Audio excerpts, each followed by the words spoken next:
So now that we've realized that fiscal and monetary policy have gendered effects, what do we do with that? So there are in contemporary economics a few fields that focus on thinking this through. One is called, for example, gender budgeting. Now, the United States does not use gender budgeting, unfortunately.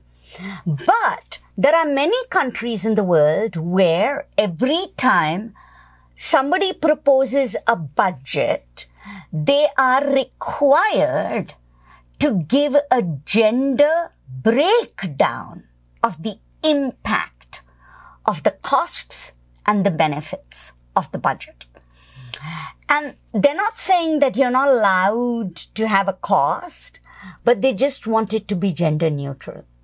That is, if there is a cost for the budget, can you show me that households and firms, women and corporations share the burden of the budget? So you're allowed to cut your budget. You are allowed to make a budget that requires cuts, but you are required to show who will bear the cost. And gender budgeting looks at whether there is a gender equality in bearing the costs, but you can do this intersectionally.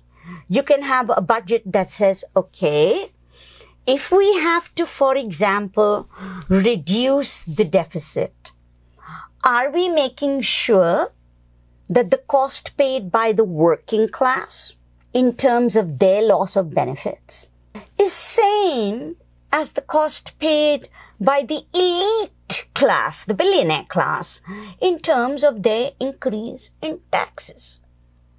So gender budgeting is a model, but it can be extended intersectionally to ask us, all right, we need to tighten our belt. Can we make sure any budget that is proposed meets these criteria of equitable share in the costs and equitable share in the benefits? So that's one way to do it.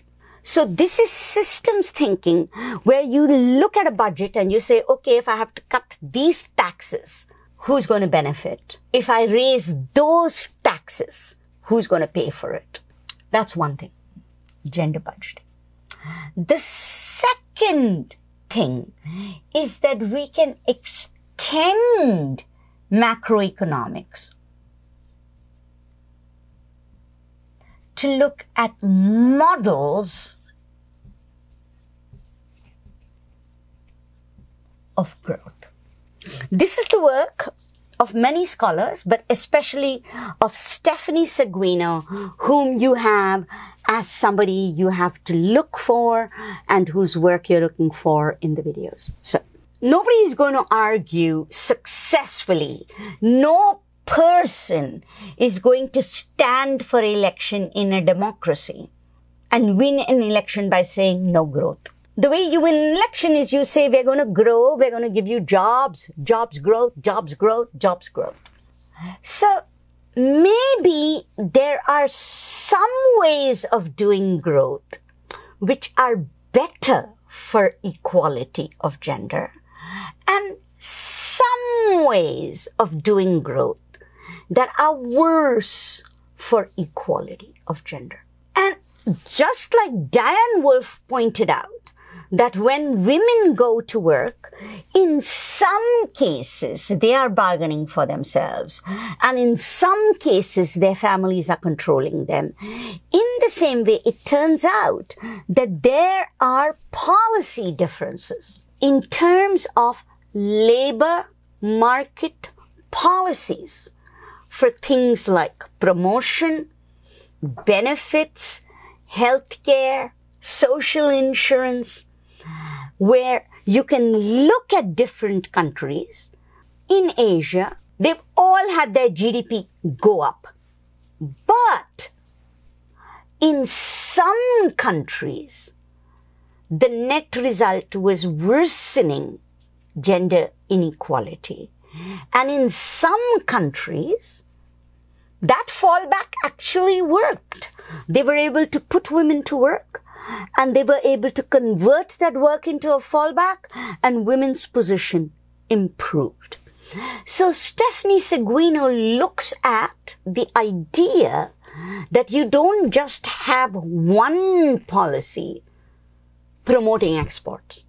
What you want is to look at the whole system, again, systems thinking, the whole system of labor market policies that were present when this country promoted women's employment. And she uses that to figure out which set of policies promote growth with equity and which set of policies promote growth, not so much equity. So you can do gender budgeting, you can do models of growth, and then more recently, there is a lot of work on globalization, environment,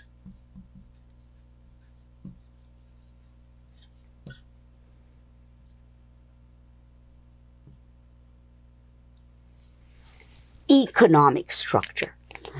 So as we left the structural adjustment period, people started talking about globalization. A very good way to think of this globalization is that this is probably not just the second, but the third or fourth major globalization. But just to keep our time period narrow, you can think of colonialism as the first globalization. Then you had the era of decolonization and development. And then 90s, 2000, we call this globalization. This is the most recent era of globalization, where World Trade Organization, IMF, various types of multilateral organizations have really been carving out the architecture of the global economy. This architecture includes rules about growth, it includes rules about trade, it includes rules about taxation.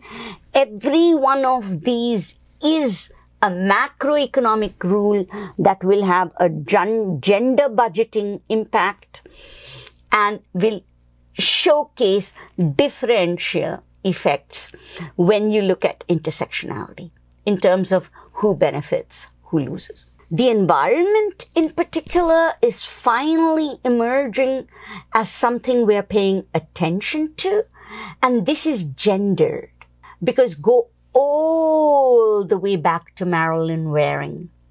The food, fuel, water crisis.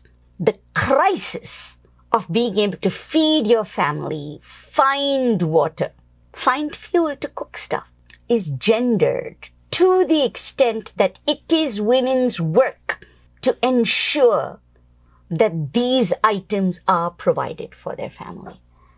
So caring for family means that environmental crises turn out to be gendered crises. But there is a flip side to this. To the extent that women care as opposed to compete, many of the feminist ethics that anchor the idea of women's role in the household can also be the ethics that anchor caring for nature, caring for local animals, caring for local farms, making sure forests are preserved. So in many ways, the third and most recent phase of understanding the relation between gender and macroeconomy, it's taken us from structural adjustment through gender budgeting, models of growth, and it has now brought us to globalization, environment, and care. And a lot of this is the work of Maria Floro, of Alyssa Brownstein, of Julie Nelson, of many of the people who are in the list of videos I encourage you to watch. So in this final unit, I want you to think about how you move from the micro, which was fallbacks, households, husband, wives. Even when you went LGBTQ, very much inside the family.